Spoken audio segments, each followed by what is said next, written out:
Maria, Mãe de Jesus, cubra-nos com seu manto de paz. Proteja e ampare nossos propósitos no bem. Com seu imenso amor, docifique os nossos corações e ilumine as nossas mentes. Benfeitores responsáveis por essa reunião, inspire a nossa querida expositora da noite, para que ela possa ser a voz dos planos superiores. Toque os nossos corações para facilitar importantes reflexões nessa noite e proteja todos nós, que assim seja. Então, hoje nós vamos ter a alegria e a honra de receber a nossa irmã e companheira dessa casa, Eleuze. Ela vai trazer esse tema tão importante que é a infância no processo reencarnatório. Eleusa, a palavra é sua. Muita paz nessa exposição.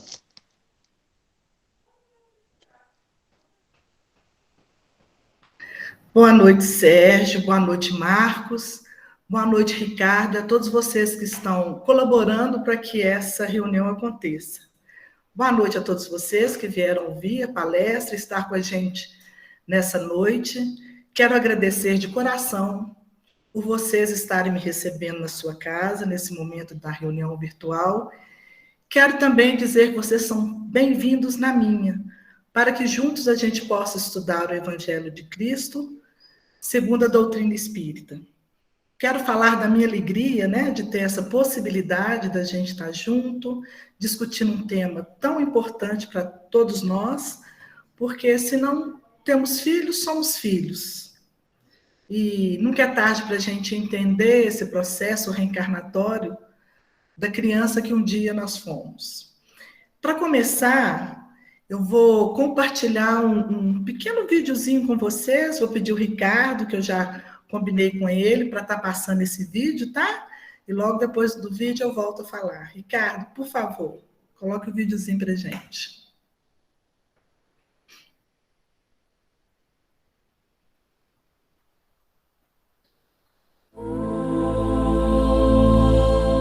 Talvez a gente nunca tenha se dado conta, mas os filhos são a nossa melhor motivação para que a gente cresça e se torne um ser humano melhor.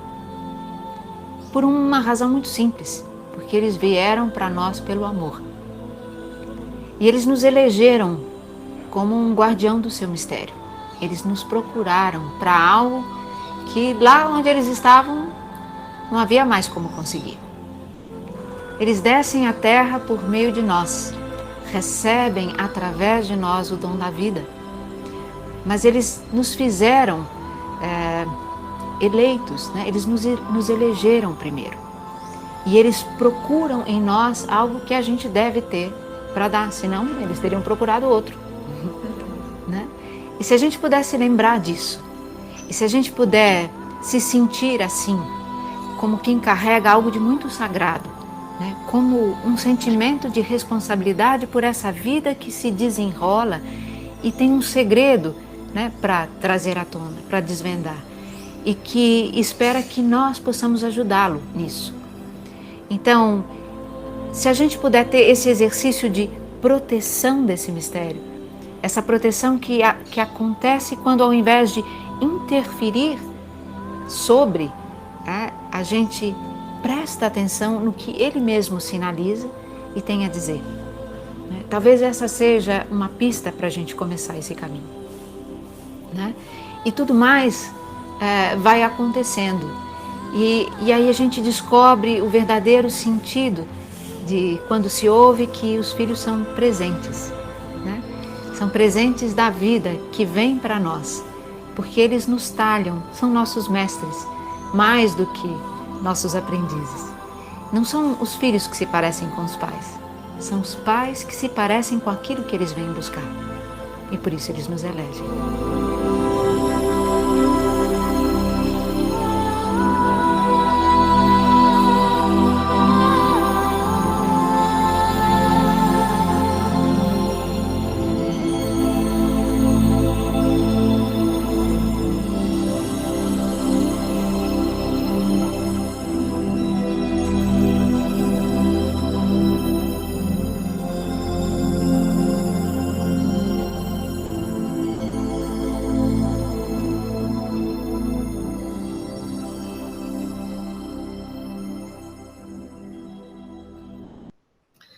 Bem, para quem conhecia, né, Ana Paula Cury trouxe para vocês. Para quem não conhecia, fica apresentada. É um vídeo que eu tenho uma particular afeição, fala muito ao meu coração, porque casa muito com a doutrina espírita. E agora eu vou conversar com vocês a respeito de algumas partes do vídeo. Porque ela fala para a gente que os filhos são a nossa melhor motivação para que a gente cresça e se torne um ser humano melhor. E se para alguns este não é um motivo, né, ser pai, ser mãe, já não é um grande motivo para nos tornarmos seres humanos melhores, a gente deveria rever a nossa posição, já que os filhos são filhos de Deus, aos quais recebemos como os nossos filhos para ajudá-los a ser melhores. E como auxiliarmos se nós não nos tornarmos seres humanos melhores também? Eles vieram para nós pelo amor. E se não vieram pelo amor que eles sentiam por nós, ou de nós por eles, pelo nosso amor por eles, vieram pelo amor de Deus para com todos nós, porque nem toda ligação entre mãe e filho são feitas na base do amor. Às vezes é na base da dificuldade, a gente precisa aparar extra de outras vivências, né? Mas é um grande amor de Deus por nós que permite que isso aconteça. Eles nos elegeram como guardião dos seus mistérios. E que mistérios são esses? É preciso olhar para eles. Não para aquela figurinha linda apenas, aquele bebezinho lindo que chega aos nossos braços, que nós já amamos antes de sair do nosso ventre, né? Aquela coisa material. É preciso olhar para o espírito com esse corpo abriga, para a gente poder entender qual é o mistério que ele traz. Porque eles nos elegeram como guardião. Qual é o mistério? O que ele vem aqui para mudar? A gente precisa olhar, dar atenção para entender o mistério que ele traz e que espera, conta com a gente para poder decifrar. Eles nos procuram para algo que lá onde eles estavam não havia mais conseguir. E nós estamos dispostos a dar para eles o que eles necessitam? Porque é preciso estar disposto, né? Quando a gente assume a responsabilidade para com o outro, é preciso estar disposto a dar, né? A nos oferecer, como diz lá no livro do Pequeno Príncipe, né? Nós somos responsáveis por tudo aquilo que cativamos. Então, nós somos responsáveis por esses bebezinhos, essas crianças que chegam no nosso colo. Então, a gente precisa o quê? Dedicar nosso tempo, dedicar nosso cuidado para perceber quem são, para perceber do que necessitam, para podermos ajudá-los a conseguir junto a nós o que vieram buscar. Eles descem à terra por meio de nós, recebem através de nós o dom da vida. E no finalzinho ela coloca lá esse poema de Gibran Khalil Gibran, que eu vou falar para vocês, porque é lindíssimo também, né? Fala muito ao coração de várias pessoas. E como ela nos presenteou com uma frase, eu vou presentear vocês com o poema inteiro. Porque a Ana Paula fala para a gente, né, que eles descem à terra por meio de nós. Nós somos esse recipiente, nós somos esse receptor desse ser que Deus manda para a gente. Eles recebem através de nós o dom da vida, porque a vida quem dá é Deus. Então, como disse lá Gibran Khalil Gibran, vossos filhos não são vossos filhos, são os filhos e as filhas da ânsia da vida por si mesma. Eles vêm através de vós, mas não de vós. E embora vivam convosco, não vos pertencem. Podeis outorgar-lhe vosso amor, mas não vossos pensamentos, porque eles têm o seu próprio pensamento. Podeis abrigar seus corpos, mas não suas almas, porque suas almas, essas, moram na mansão do amanhã, que vós não podeis visitar, nem mesmo em sonho. Podeis esforçar-vos por ser como eles, mas não procure fazê-los como vocês, porque a vida não anda para trás e não se demora com os dias passados. Vós sois os arcos, dos quais os vossos filhos são arremessados como flechas vivas. O arqueiro mira o alvo na senda do infinito e vos estica com toda a sua força, para que suas flechas se projetem, rápidas e para longe.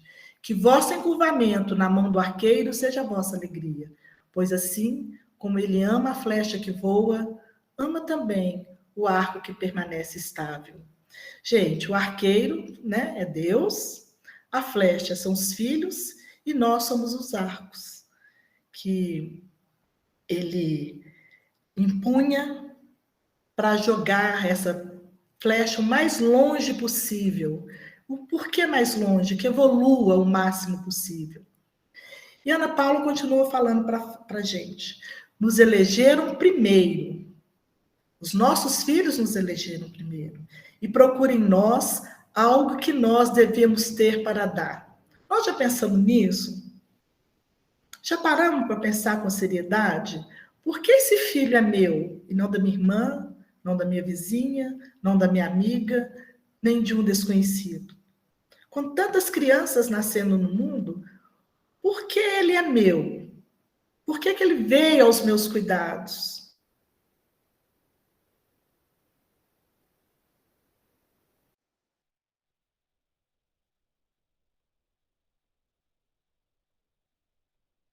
Como que carrega algo de muito sagrado, um sentimento de responsabilidade. Se tivéssemos um sentimento de responsabilidade por essa vida que se desenrola e tem um segredo para desvendar, e espera que nós possamos ajudá-lo nesse segredo.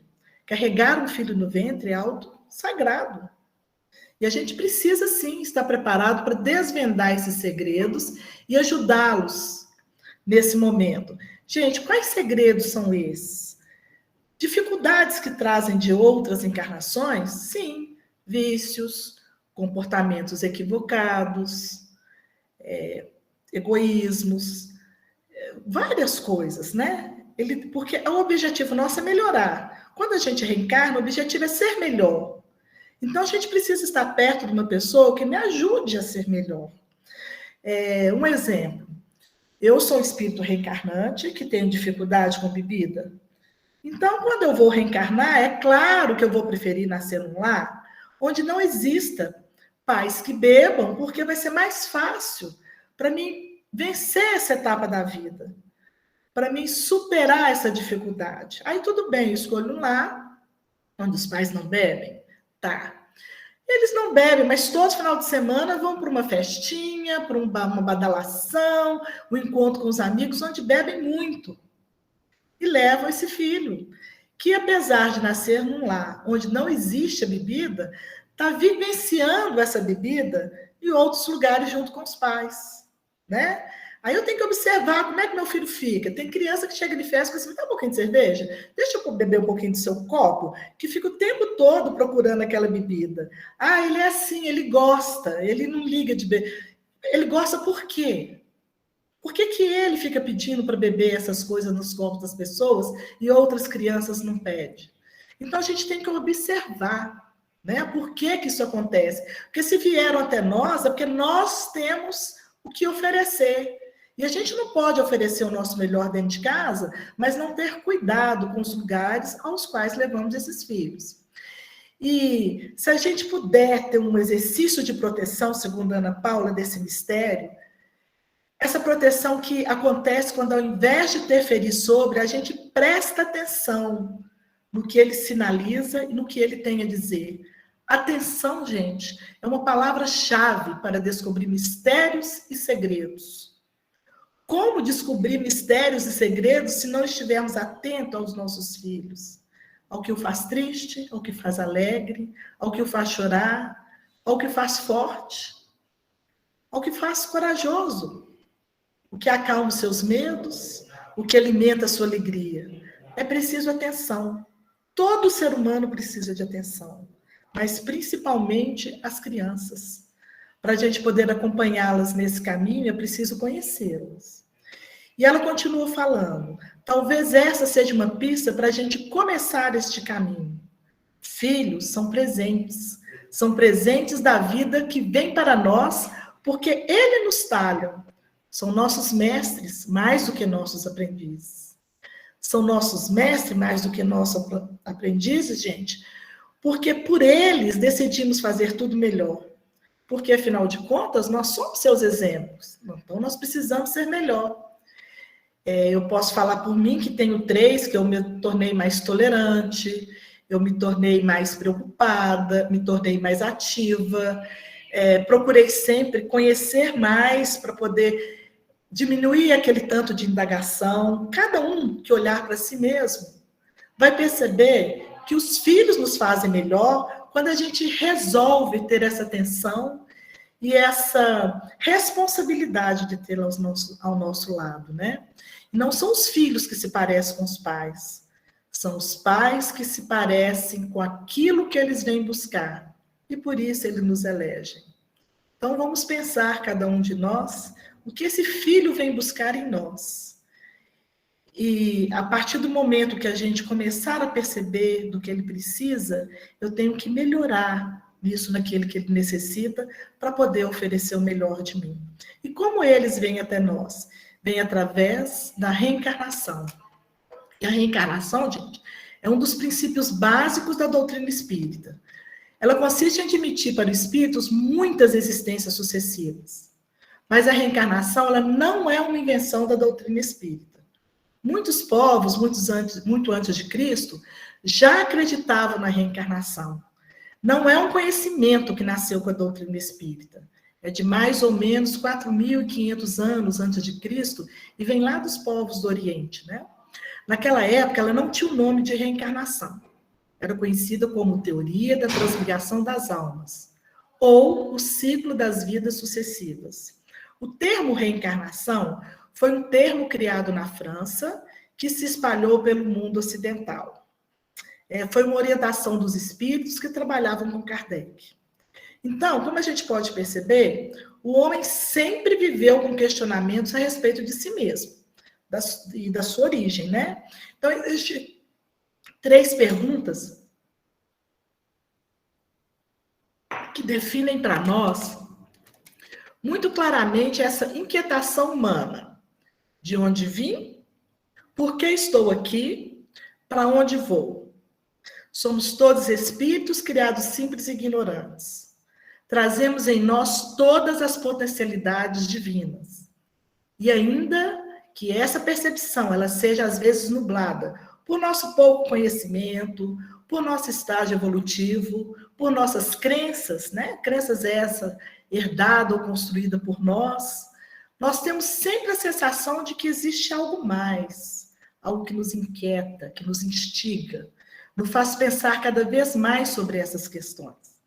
Tem um livro do Hermínio de Miranda, o nome do livro é Reencarnação na Bíblia. Lá tem um capítulo que chama Reencarnação e Cristianismo, onde um reverendo de nome Leslie D. Weatherhead, devo estar falando errado, mas vamos pensar no Leslie D. Ele é da Igreja Anglicana de Londres. Ele faz a seguinte indagação. É estranho que aqueles que estão prontos e amplamente aceitaram no Ocidente a ideia de uma vida após a morte, rejeite a de uma vida antes do nascimento. Acho belíssima essa observação, gente. Vou repetir para nós, tá? É estranho que aqueles que estão pronta e amplamente aceitaram no Ocidente a ideia de uma vida após a morte, rejeitem a de uma vida antes do nascimento. Porque a gente aceita prontamente, né? As pessoas aceitam que existe um céu ou um inferno, ainda que sejam diferentes de acordo com religião, com crença, com doutrinas. Mas a gente aceita que tem um céu e um inferno. Para os católicos, a gente aceita, eles aceitam, né, até mesmo a passagem por um purgatório. Mas a grande maioria dos fiéis ainda ficam inseguros ou dão respostas assim meio sem sentido quando perguntamos onde estávamos antes de nascer. Interessante, né? Quando a gente faz essa pergunta para pessoas, né, que não acreditam numa vida antes, são tantas respostas diferentes, a gente sabe que somos espíritos, estávamos num plano espiritual antes de encarnar, que é o que a doutrina espírita nos ensina, mas é uma pergunta, por que a gente aceita que vai para o céu ou o inferno e não aceita que viemos de algum lugar? Difícil, né? Como vimos anteriormente, a questão do onde eu vou é mais amplamente discutida e mais amplamente aceita. Agora, falar de onde vim ainda é uma questão muito pouco discutida. Lá em Mateus 17, está entre o capítulo 10 e 13, é uma fala de Cristo que fala para a gente: o vento assopra onde quer e ouves a sua voz, mas não sabes de onde vem nem para onde vai. Assim é todo aquele que é nascido do Espírito. Não sabes de onde vem nem para onde vai. E Kardec pergunta lá no Livro dos Espíritos, na questão 167, qual é a finalidade da reencarnação? A resposta dos Espíritos é expiação, melhoramento progressivo da humanidade, sem...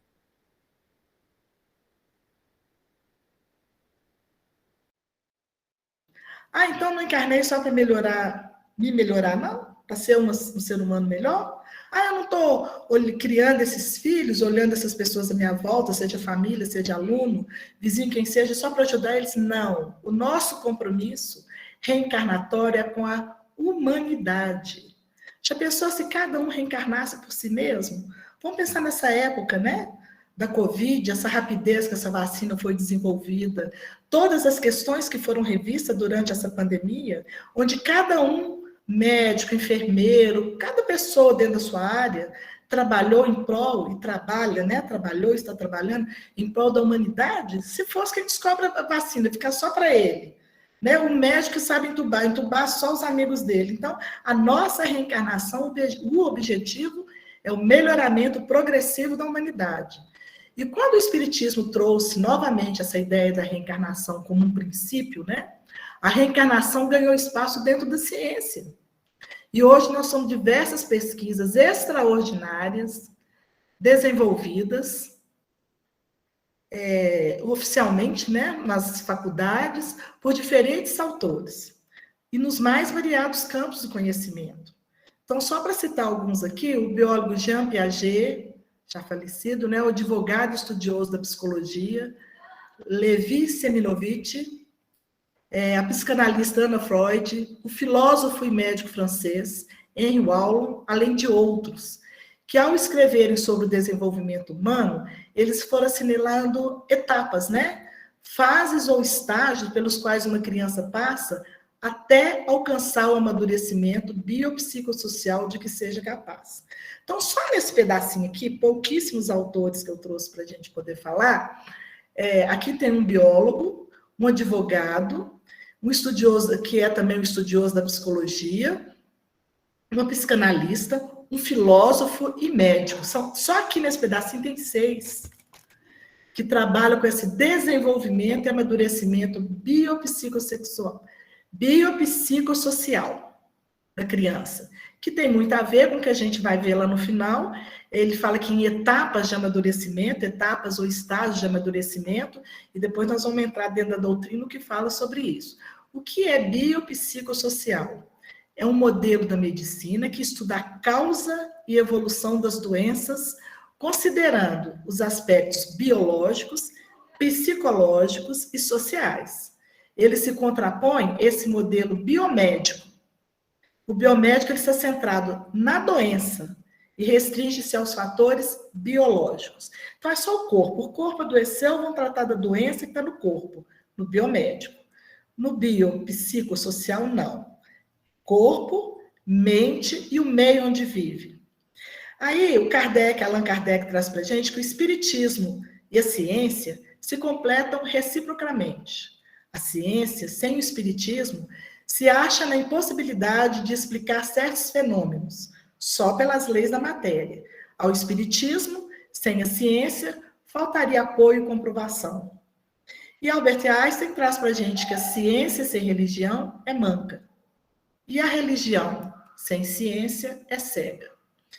Então, tomar contato com as teorias desses autores, que eu falei, que autores que não sejam espírita, pode trazer para a gente importantes reflexões e analogias, o que vai facilitar o nosso entendimento a respeito de quem seja e como se comporta o espírito reencarnado com o qual estamos lidando. Vai nos ajudar. Não vai trazer uma visão completa, mas a gente vai entender que não é só porque a pessoa espírita que acredita na reencarnação, não acredita na alma, né, nesse espírito reencarnado. A ciência também estuda isso.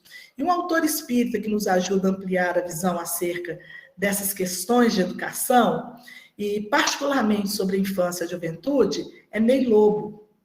No seu livro Espiritismo e Educação, ele vai nos apresentar um estudo fundamentado na codificação, que é no Livro dos Espíritos, sobre 6 funções importantes ensejadas pela encarnação. Funções que elas não são etapas, né? Lá os cientistas nos trazem como etapas.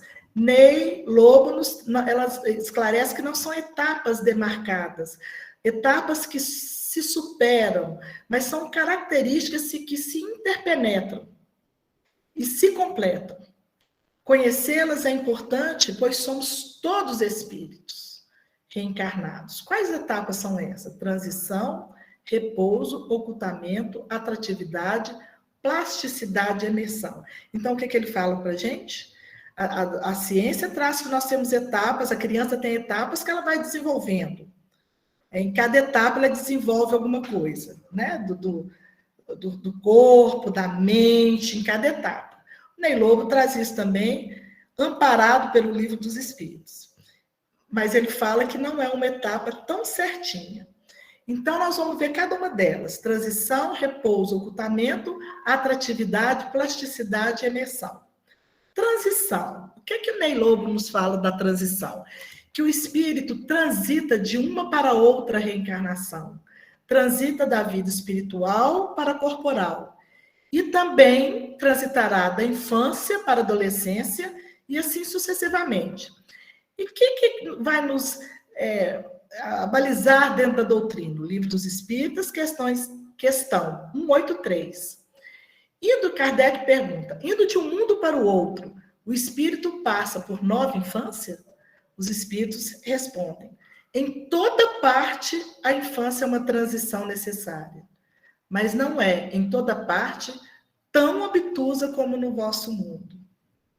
Gente, a nossa, né, a infância, essa parte da criança, ela é bem demoradinha se a gente comparar com os animais aqui no nosso mundo, né? Se a gente pensa que o cavalinho já nasce andando, se a gente comparar com os bichos mesmo, é muito mais rápido essa transição dessa infância animal, dos bichinhos na natureza. A nossa é meio demorada mesmo. Mas ela é uma transição, como diz o Ney Lobo, e como nos assevera os espíritos. Repouso. O espírito, Ney Lobo traz para a gente que o espírito vem de 2 traumas, ou 2 grandes mudanças. Primeiro é a redução, a constrição do seu corpo perispiritual para se ajustar ao novo corpo em formação no ventre materno. E o parto, onde toda situação de conforto oferecida pelo útero tem fim com o nascimento. Então, ele sai desse repouso relativo para a vida, né? A questão 382 do Livro dos Espíritos nos fala o seguinte, o espírito encarnado sofre, a pergunta do Kardec primeiro, tá, gente? O espírito encarnado sofre, durante a infância, com constrangimento imposto pela imperfeição dos seus órgãos? Os espíritos superiores respondem, não. Esse estado é uma necessidade, é natural e corresponde aos desígnios da providência. É um tempo de repouso para o espírito. Então, é necessário que se passe por isso, né? Essa transição entre o estar desencarnado no plano espiritual e reencarnar. É um repouso que ele vai passando para se adaptar à nova situação de espírito reencarnado. Aí, o Ney Lobo fala para a gente do ocultamento. Não pergunta, não, ele fala do ocultamento. O que é o ocultamento?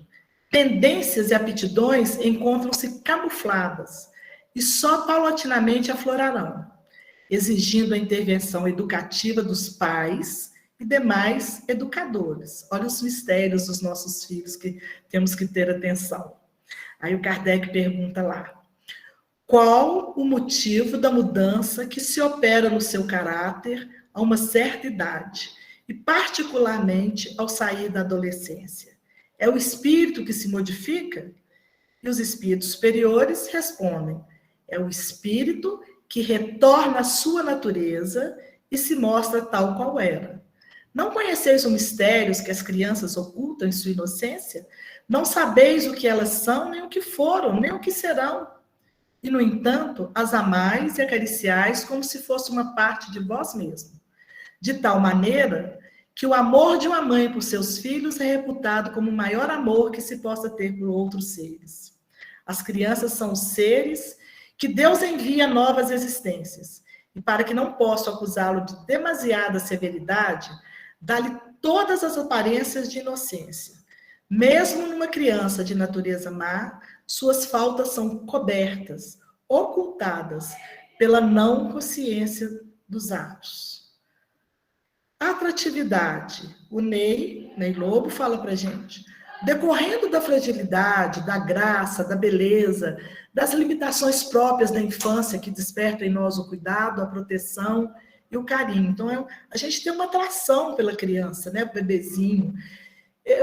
Qual a necessidade dessa atratividade? E os espíritos vão responder para a gente. Mas não é somente, na questão 385, gente, mas não é somente por elas que Deus dá esse aspecto. É também e sobretudo por seus pais, cujo amor é necessário à fragilidade infantil. E esse amor seria extraordinariamente enfraquecido pela presença de um caráter impertinente e acerbo, enquanto que, supondo que os filhos são bons e ternos, dão-lhe toda a afeição e os envolvem nos mais delicados carinhos. Com efeito, ponderai que o espírito da criança que nasce entre vós pode vir de um mundo em que tem adquirido hábitos inteiramente diferentes. Como que a gente vai querer que ele permaneça no meio desse novo ser, né? Permaneça no novo meio, que traz paixões tão diversas das que nós possuímos, traz inclinações, gostos inteiramente opostos. Então, é preciso, né, que dê junto a esse bebezinho uma fragilidade, uma graça, uma beleza, para que a gente se sinta atraído por ele. Porque se a gente percebesse as coisas que ainda vão aflorar depois com a imersão, né, depois desse ocultamento, a gente talvez tivesse dificuldade em aceitá-lo, né? E a plasticidade.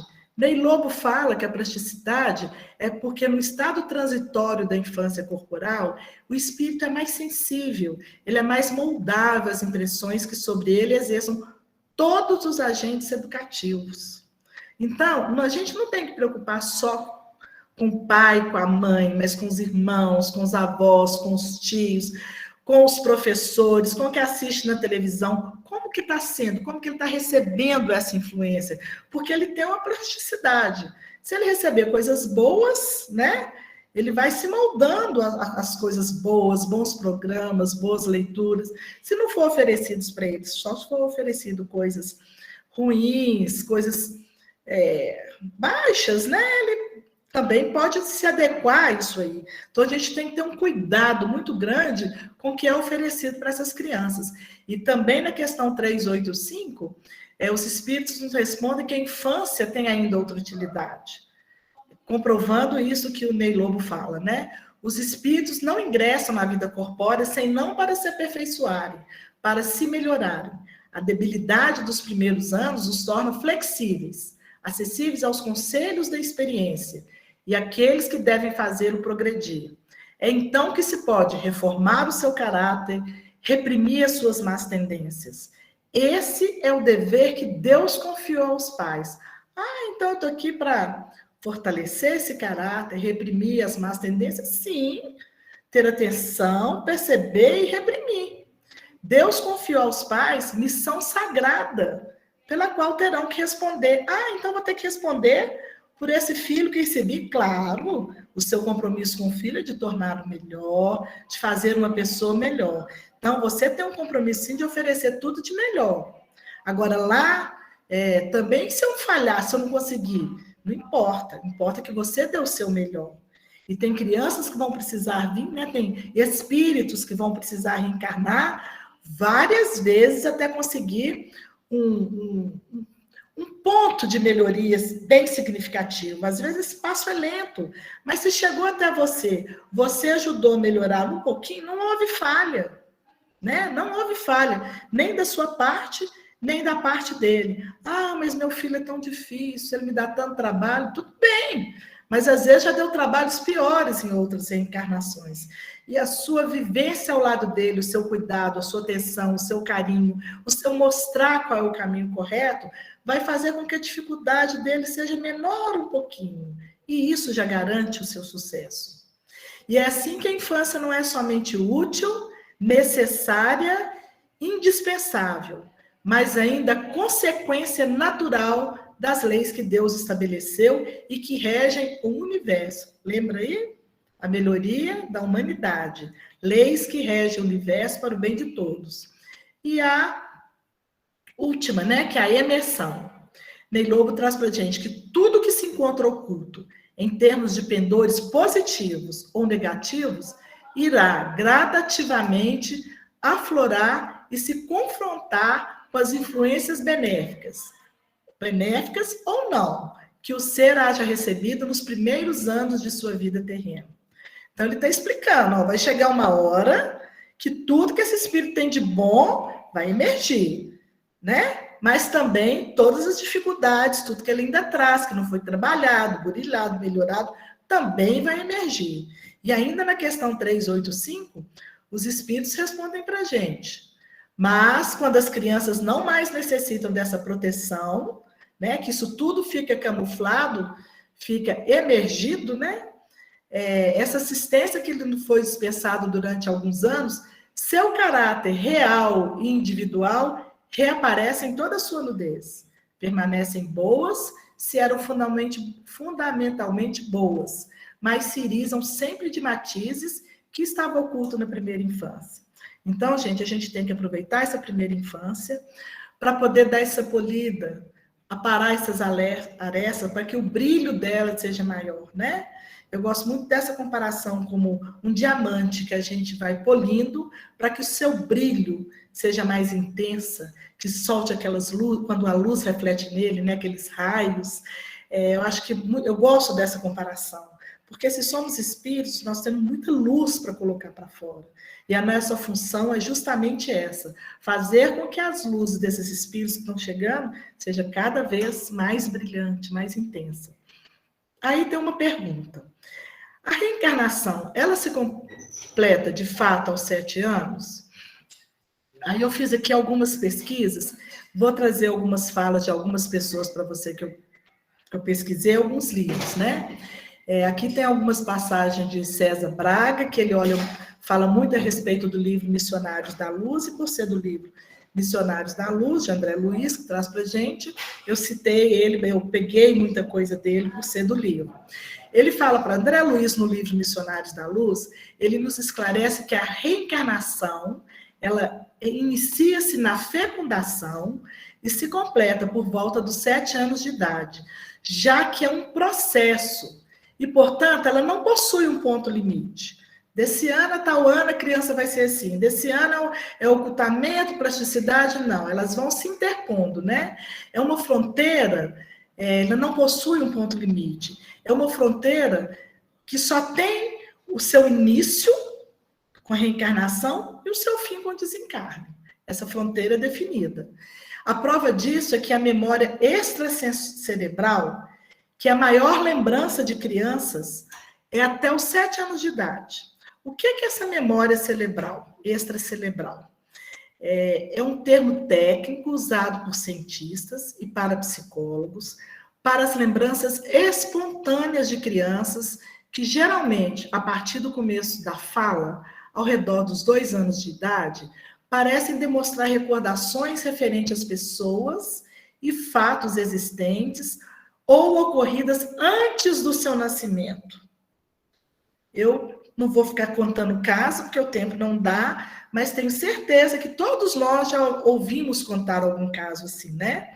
E Ian Stevenson, que foi um cientista, professor e psiquiatra da Universidade de Virgínia, foi um dos mais importantes pesquisadores na temática das experiências espirituais. A sua contribuição foi enorme, incrível, a respeito dessas crianças, né? A sua pesquisa incluía principalmente o tema da reencarnação, também a problemática do relacionamento entre mente e cérebro e a continuidade da personalidade após a morte. Stevenson se aprofundou muito mais nos fenômenos paranormais, se tornando fundador da moderna pesquisa científica a respeito da reencarnação e ficando famoso por recolher e analisar meticulosamente casos de criança aos quais pareciam lembrar de vidas passadas, sem o auxílio da hipnose. Elas não eram hipnotizadas para ter essas lembranças. Ele tem alguns livros interessantes para a gente poder, vocês podem pesquisar aí. O nome dele é Ian Stevenson. Alguns falam Ian, outros falam Ian Stevenson.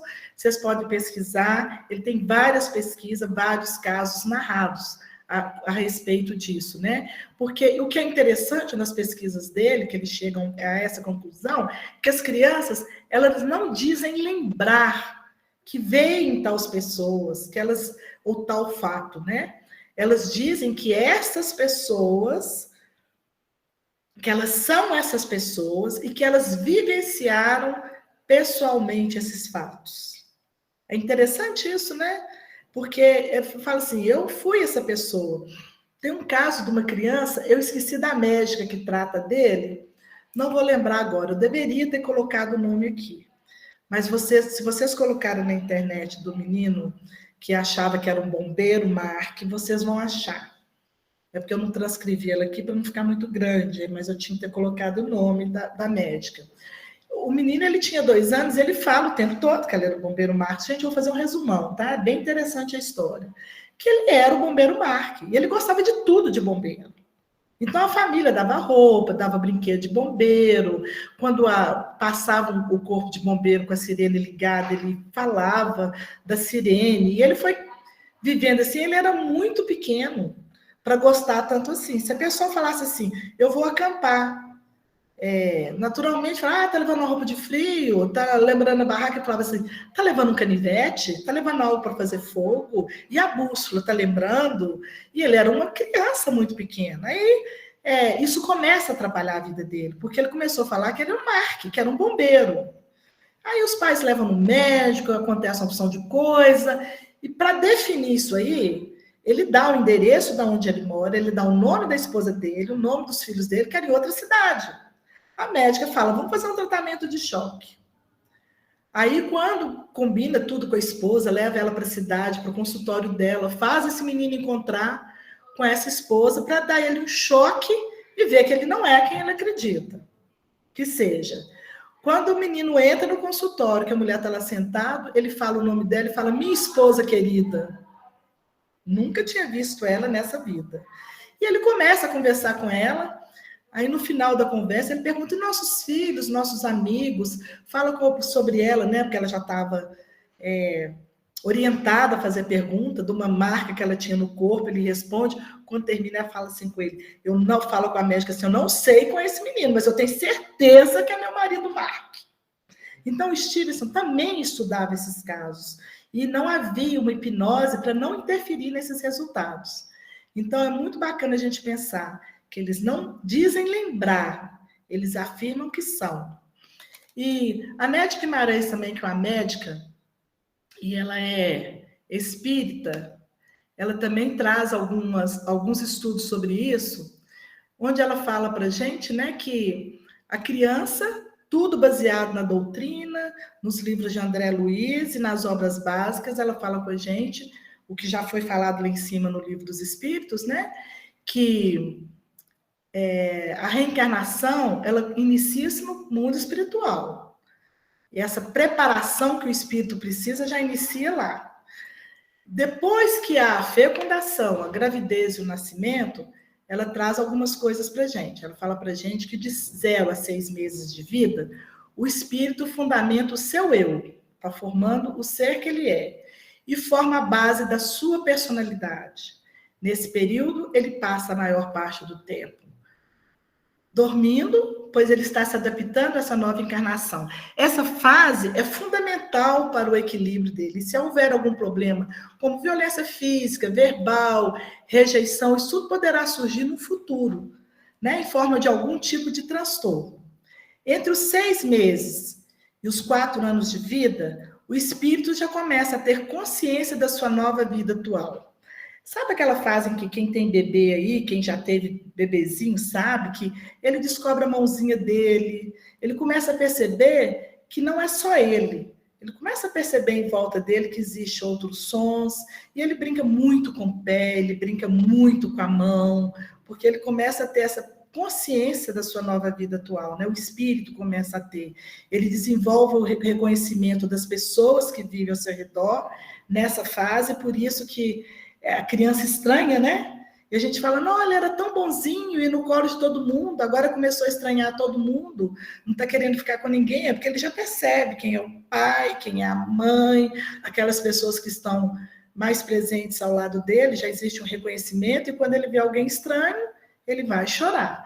É comum a lembrança de suas experiências passadas, de outras vidas, e por isso, às vezes, eles são vistos como gênios, porque desperta neles, quando a gente vê pessoas que tocam piano aos 4 anos de idade, né, gente? Isso veio de uma outra encarnação, fazem cálculos incríveis. Meninos que entram para a faculdade de medicina, pequenos, né, que são aceitos numa tenridade, que mostram uma inteligência fora do comum e que são crianças muito novas nessa reencarnação. De onde eles trazem esse conhecimento? De uma outra reencarnação. E às vezes são vistos como gênios por causa disso, né? Eles têm nessa fase uma intensa atividade cerebral e uma intensa multiplicação de neurônios, porque os neurônios não estão todos desenvolvidos quando há o reencarne. De 4 a 7 anos de idade, eles vão começar a estabelecer as hierarquias, o julgamento de valores, as preferências afetivas. Por isso é uma fase perfeita para a educação moral e espiritual. Os espíritos falam isso com a gente em várias obras. A gente educa até os 7 anos. Dos 7 aos 14, a gente dá uma parada em algumas arestas, algumas outras, mas nessa fase de 4 a 7 anos é a fase perfeita para a gente estar reafirmando valores, julgamento de valores, questionamentos, o que é certo, qual que deve ser a nossa postura. E aos 7 anos, o sistema orgânico, o corpo, né, já está totalmente ligado ao espírito. Nessa fase, se houver algum problema psicológico, vai desenvolver adiante de uma maneira mais menor, né, algumas dificuldades, mas a personalidade da criança, em termos estruturais, já está formada. É isso aí, já está pronto, né, para a vida. O espírito já está totalmente ligado ao corpo. E se houver um desencarne durante essa fase infantil, a gente precisa compreender que a reencarnação e a justiça divina estão ligadas a um acontecimento. Não há nenhuma injustiça por se tratar de uma criança. E a misericórdia divina anda ao lado de nossas dores. E Deus é Pai, compreende as nossas perdas e vai estar ali, sempre perto para nos amparar, né?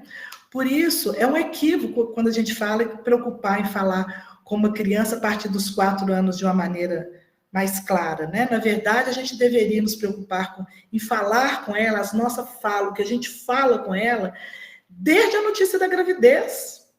Ali ela já está entendendo o que a gente está falando, porque ele tem um espírito que não é criança, que já veio em outra reencarnação e que é capaz de compreender a nossa fala e que está passando por esse processo reencarnatório. Se você falar com a criança, às vezes, você é muito antipática, de 6 meses, de 8 meses, aquele bebezinho ali tem ainda uma ligação com o plano espiritual, que esse espírito está reencarnando, entende o que é ser antipático, chato, não queria que você nascesse, estou cansado de você, com uma compreensão muito mais lúcida do que seria se fosse, às vezes, um menino de 5 anos, talvez não entendesse a palavra. Então, a gente tem que ter uma preocupação, sim. No momento da fecundação, a gente tem que ter cuidado com a nossa fala. Não queria ficar grávida, não sei como é que veio agora. Não, você veio, você é bem-vindo, ainda que possa, né, no seu momento que a gente estava esperando. Então, a gente tem que preocupar com ela desde a notícia da gravidez, pois até os 7 anos o espírito ainda se encontra em fase de adaptação para uma nova existência. Nessa etapa, ainda não existe uma integração perfeita entre o espírito reencarnante e a matéria orgânica. Suas lembranças de um mundo, de uma existência anterior, são, por isso, mais vivas. E ela vai se tornando mais suscetível de renovar o caráter e estabelecer um novo caminho nessa reencarnação, à medida que ele se sente aqui, querido, amado, tem atenção e sabe que é bem-vindo. Então, o texto nos fala, gente, que esses filhos, o texto da Ana Paula Cury, vem buscar algo que cabe a nós ajudá-los. Ela nos diz que há um caminho. Nós vivemos aqui hoje em busca do nosso aprimoramento moral, que nos levará à perfeição, e assim nós retornaremos ao Pai. Esse é o nosso caminho. Esse é o caminho que devemos auxiliar os nossos filhos a trilhar. E à medida que caminhamos com eles, nós estamos percorrendo o nosso próprio caminho. A gente vai junto. Mas que caminho é esse? Nós sabemos que existe um caminho infalível, que o próprio Cristo, com propriedade, nos convidou a seguir. Está lá em João 14, de 5 a 7. Disse-lhe Tomé: Senhor, não sabemos para onde vais. Como então podemos saber o caminho? Respondeu Jesus: Eu sou o caminho, a verdade e a vida. Ninguém vem ao Pai a não ser por mim. Se vocês realmente me conhecessem, conheceriam também ao meu Pai. Já agora vocês o conhecem e o têm visto. Então, se a gente souber o caminho, a Cristo ensinou, ele é o caminho. Cristo é o caminho por quê? Porque ele veio nos ensinar, através do exemplo, quais os nossos comportamentos. Ainda nos prometeu, né, o Consolador prometido, que é a doutrina espírita, como deveríamos agir para chegar ao Pai. Agora, se a gente souber isso tudo, de cor e salteado, se souber o caminho, que é o caminho que Cristo ensinou, mas se a gente não fizer o trajeto, só a informação de nada adiantará. A gente precisa caminhar nas pegadas de Cristo, né? E Walter Barcelos, no livro Os Educadores do Coração, ele fala para a gente assim: os pais espíritas, compenetrados de seus deveres fundamentais de educação, pelo conhecimento espírita e com a exemplificação de seus sagrados deveres à luz da doutrina espírita, receberão os filhos com o coração renovado e amadurecido, despendendo energias de amor para orientar, esclarecer e corrigir a personalidade dos filhos. E ainda fala para a gente depois que educar o cérebro é acumular conhecimentos nobres pelas aulas teóricas através do estudo, iluminando e enriquecendo a inteligência com a cultura humana e religiosa. Mas educar o coração é algo mais do que isso, né? É trabalhar as energias do sentimento, é endireitar o caráter no caminho do que é bom, útil e verdadeiro, aperfeiçoando esse espírito. Então, que fique aqui o nosso convite para a gente pensar cada vez mais quais são os mistérios que envolvem os nossos filhos, quais são as suas, podemos trocar esse nome mistério, as suas necessidades, que vão aflorar em algum momento. E se a gente tiver esse olhar fraterno, esse olhar de amor e de responsabilidade, vai ser mais fácil de compreender e auxiliá-los. E nesse auxílio, a gente cresce, a gente amadurece e a gente também se torna um espírito melhor. Muito obrigado pela atenção. Fiquem em paz, que todos vocês tenham uma boa noite e uma boa semana.